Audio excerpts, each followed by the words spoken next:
So now we are going to talk about the chapter number 9 from class 12, and that is biotechnology. You must be aware about that field. In this chapter we are going to do it little more in depth about biotechnology. So this field mainly deals with the usage of microorganisms or animals so as to produce certain products that are beneficial for human. It can be human insulin, it can be lactalbumin or any other protein that is essential for human benefit.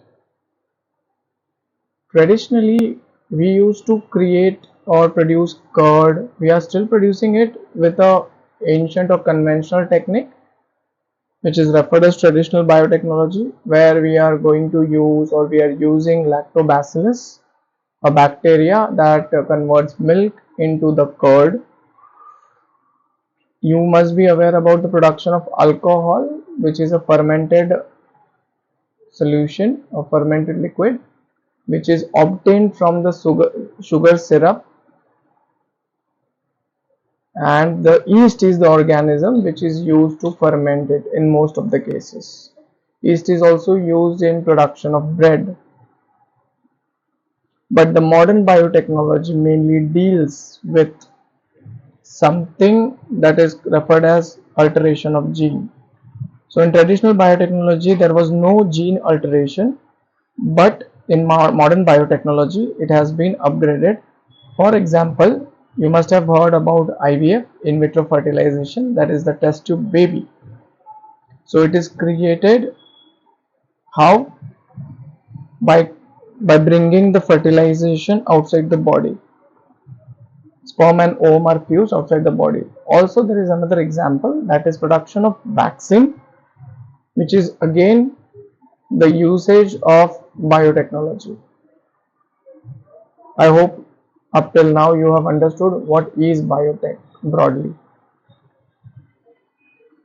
Now let us understand how to define it. There is an organization that you must be remembering or you must be memorizing, that is EFB, European Federation of Biotechnology. I repeat, European Federation of Biotechnology. So according to this organization, the biotechnology is defined as the integration of natural science and the organism, cells thereof, parts thereof, and molecular analog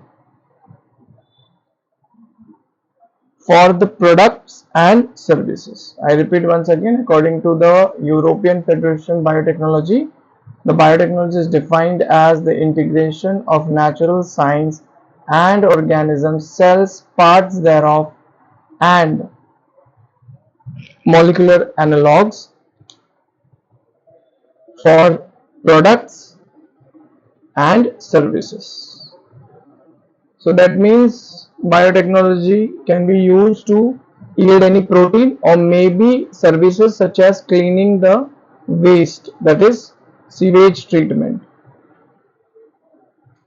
Okay, now let us understand biotechnology's two core fields.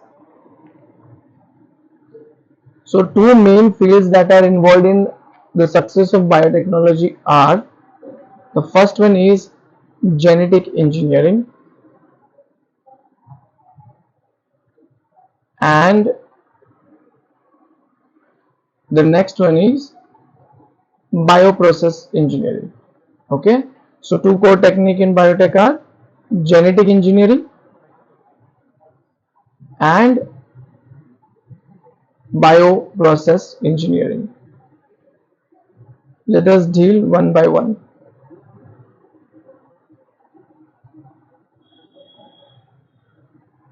I'm so sorry. Bioprocess engineering. Again. Okay. Now what is genetic engineering? Typically engineering means to construct, and here genetic engineering, that means we are going to construct a specific type of gene. So it is mainly referred as alteration of gene so that the phenotype of an organism would change.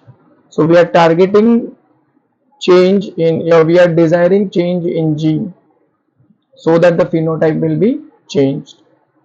Now what is bioprocess engineering?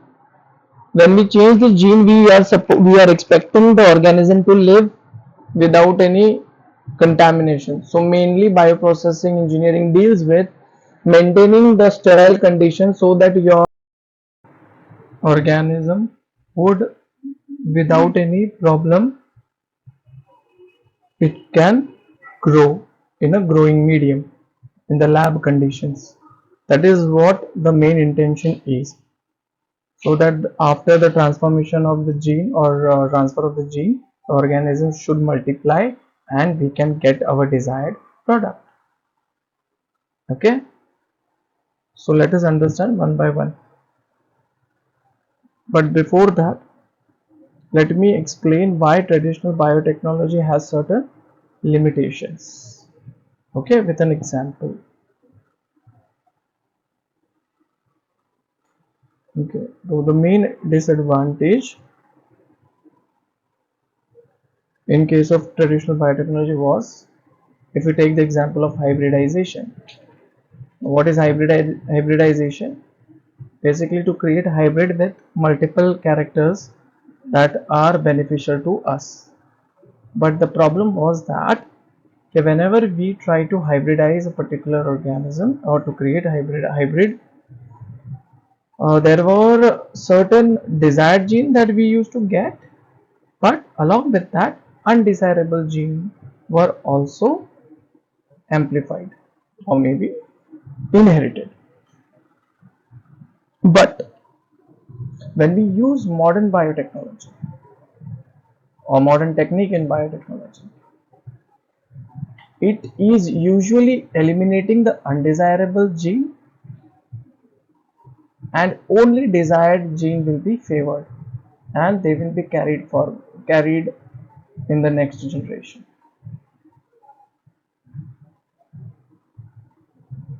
Let us visualize with the example.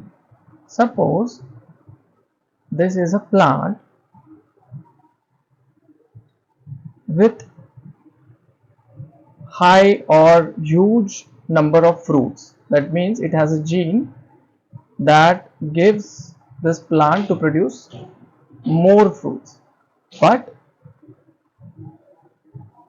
the plant has weak resistance towards the climate. So in climatic condition, it doesn't survive much if there are drastic changes in the climate. Whereas this blue colored plant has low number of fruits. There are no much fruits that are grown on this plant, but this plant is very good at surviving the climatic condition. The drastic changes that happens in the climate, it can survive very well. There is no harm to this plant done by the climate. Now, when we hybridize this, or when we bring about cross breeding or cross mating between these two plants, there are four probabilities of offspring. Consider an offspring in the first case and an offspring in second case. What could be the probabilities? Let us assume the first offspring will have, or the first embryo will have high fruit number and strong resistant climatic resistance. Okay, so this is our desired gene combination, but we do not know what is the percentage of getting this offspring. So there is a chance that we can get another offspring, that is offspring with low fruit and low resistance. So this plant will be like useless for us. This hybrid will be useless for us because both the undesirable genes will be amplified. There can be third and fourth combination where it might have low fruit amount, just like one parent, and high resistance. And there is one more possibility that it will have high fruit number but low resistance, like another parent. So all these four probability can exist, out of which the three probabilities, that is second, third and fourth, those are useless for us. So this was the disadvantage for traditional one. I hope you understood why modern biotechnology is flourishing. Okay? Let us understand modern genetic engineering also with the help of an example. With the same type of example. Now, assume this is a plant again with a good amount of fruit that it is bearing. So that gene is extracted, or this gene is segregated, separated in the lab, which is responsible for huge number of fruits in this plant. So this is the gene that is responsible.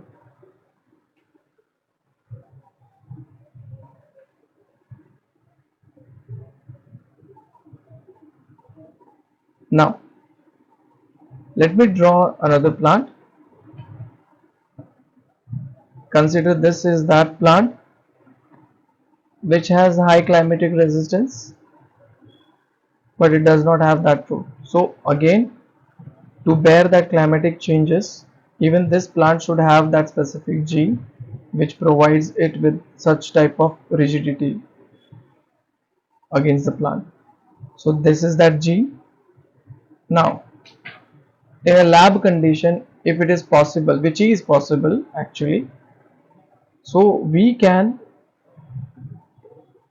bring about the combination of both the genes. We will construct a hybrid gene which has only specific genes that we desire, and no unnecessary gene will be added here. So these two desired genes after fusion will be referred as recombinant DNA. Okay, so what is recombinant DNA? It is basically fusion of one or more genes, desired genes to be very specific, which will help us to eliminate undesirable character in our next generation or offspring of the plant. I hope you understood what is the difference between traditional biotechnology and modern biotechnology. Okay, let's move on to the next topic.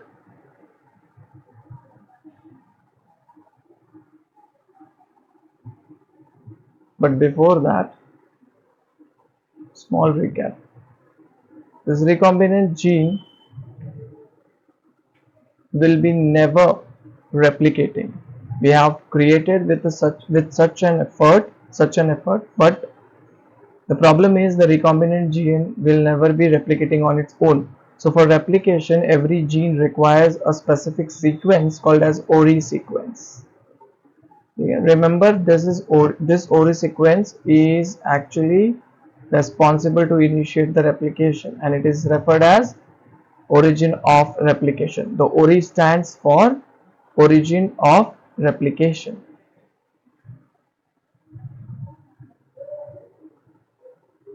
What is the main job of origin of replication?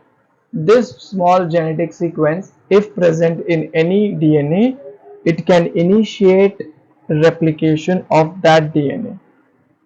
Replication is the means by which the DNA make its own copy.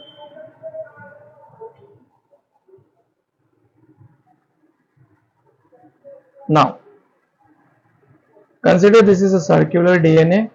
You must have heard about the plasmid. So this is that plasmid extrachromosomal DNA.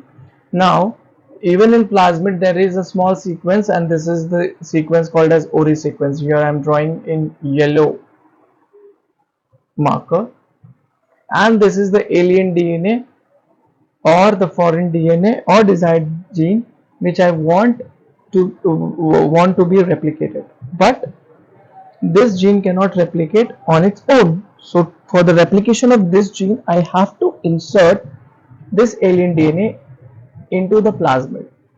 Oh, I'm so sorry. Just hold on. Okay. So I want to insert this alien DNA into this plasmid.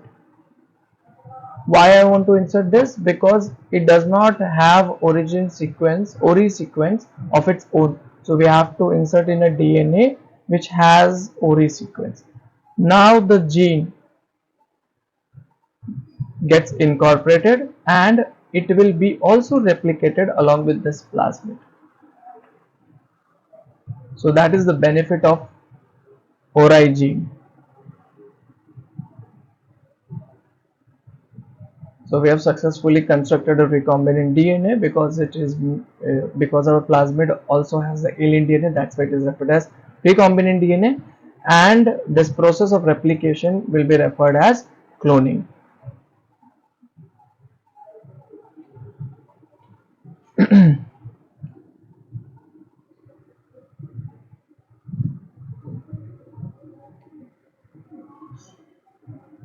So this was the concept, but have you thought about this, how first recombinant DNA was constructed? Okay, so the idea came from two organisms, actually by using two organisms. There is a bacteria called as Salmonella typhi. You must be aware that this bacteria is responsible for causing typhoid. So what is the name of bacteria? Salmonella typhimurium. So it has a plasmid here that I am drawing in yellow color, and there is a small gene in green color which is responsible for antibiotic resistance. Antibiotic resistant gene provides immunity against any antibiotic or specific antibiotic. Now, there is another bacteria called as E. coli, Escherichia coli, which also has a plasmid, but it does not bear or it does not possess any kind of antibiotic resistance. That means if the bacteria is present in a medium where the antibiotic is added, the E. coli will die, but Salmonella typhi will not die. So we are trying to create a recombinant DNA so as to give immunity to E. coli. So what we did, we removed the green color. Here it is represented as green in color. It is a antibiotic resistant gene. We have removed that gene and we have added in the plasmid of E. coli. We have added that green colored antibiotic gene in resistant gene in E. coli's plasmid, and now the E. coli, which was previously not having any kind of resistance against antibiotic, it will be having antibiotic resistance. Now, I repeat, it was not having an antibiotic resistance before the recombination, but now since we have transferred it onto the plasmid of E. coli, now the E. coli plasmid will be having this recombinant gene, I mean the alien DNA, which contributes or which gives immunity against the antibiotic. This is how your first recombinant DNA was constructed, and this was achieved by Cohen and Boer. Herbert Boer and Stanley Cohen were the two scientists which were working on plasmid and enzymes that are responsible to cut the DNA in 1972.